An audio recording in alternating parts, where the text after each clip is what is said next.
राधे कृष्ण दोस्तों। सबसे पहली बात, हर विपरीत परिस्थिति में हमें घबराना नहीं है।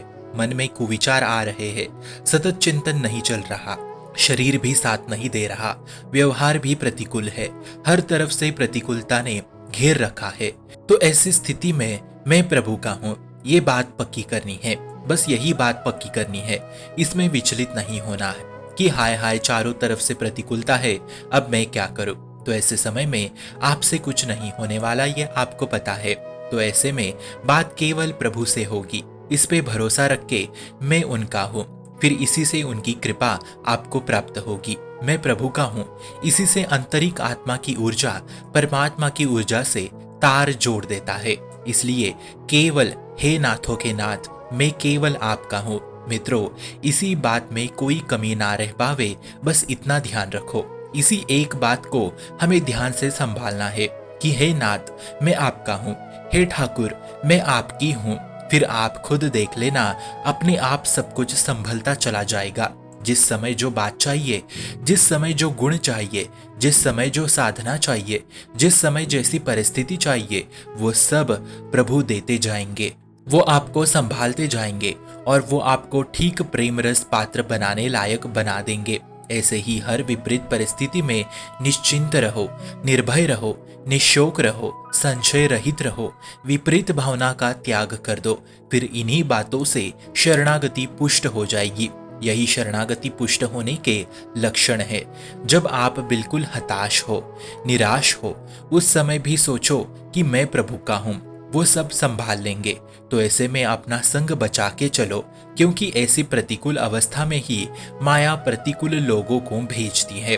अपने पिता को पिता कहने में किसी लायकता की जरूरत नहीं होती। इसलिए सीना ठोक के कहो कि मैं हूँ प्रभु का। फिर किसी भी दुर्गुण, दुराचार, किसी भी प्रवृत्ति में ऐसा सामर्थ्य नहीं कि वो आपको प्रभु से विमुख करा दे। ये दुरंत माया चाहे घसीट के पाताल में ले जाए, पर फिर भी मैं आपका हूँ प्रभु।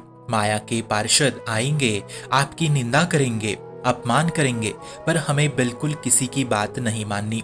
बस हमें अपनी मार्ग पे चलना है।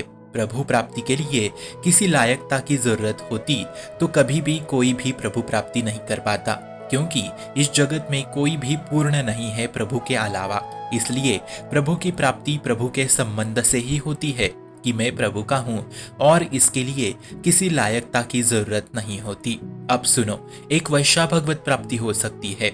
आपको पता है उनका क्या काम होता है। तो ऐसी अवस्था में वो भगवत प्राप्ति होती है। यहाँ तक कि जो वेद शास्त्र नहीं जानते, जो ठाकुर सेवा में नहीं है, उनकी तक भगवत प्राप्ति हुई है। ये हुआ क्योंकि केवल संबंध के तार जुड़ गए प्रभु से। हम उनके हैं, बस इसी से सब हो जाएगा। आप बिल्कुल निश्चिंत रहो, विश्वास तो करो कि परम कल्याण इसी से होता है कि मैं प्रभु का हूँ। क्या आपको पता है, वृद्धावस्था में अंतिम समय में भजन बिल्कुल ही नहीं हो पाता। पूरे मुरझा जाते हैं हम तब, मुख से नाम भी नहीं निकलता तब शरीर बीमारियों के कारण साथ छोड़ देता है, नसनाड़ियां सब बंद होने लगती है, बड़ी ही फड़फड़ाहट होती है उस समय, भजन जप नहीं होता उस समय। ये संबंध उसी समय काम आता है। मैं प्रभु का हूँ, तेसा महम समुधरता अहम मृत्यु संसार सागरात। इसी संबंध से भगवान की कृपा होती है और भगवान स्वयं प्रकट होते हैं। फिर वो भक्त को गोलोक ले पहुंचाते हैं। इसलिए बेपरवाह रहो, विश्वास ही वो बंधन है जो हमें प्रभु से जोड़ के रखता है। जितना अविश्वास दिखाओगे उतना प्रभु से दूर जाओगे। बिन विश्वास भगति न रही राम, राम कृपा बिन सपने जीव नहीं ना विश्राम। ये बताने का तात्पर्य यही कि संबंध बनाते वक्त संग बचा के रखो, अपने आप दूर होते जाओ ऐसे लोगों से जो भगवत विमुख है। एक मत सुनो, बस दूर रहो, दोबारा उसे मत मिलना। जाके संग कुमति मति उपजय करती भजन में भंग, तत हो जई हरि विमुख संग। शुभम भवतु कल्याणमस्तु। भक्ति का प्रसार करने हेतु इस चैनल को अपने मित्र और परिवार संग शेयर जरूर करें और भक्ति दृढ़ करने हेतु इस चैनल को सब्सक्राइब करना ना भूले। राधे राधे।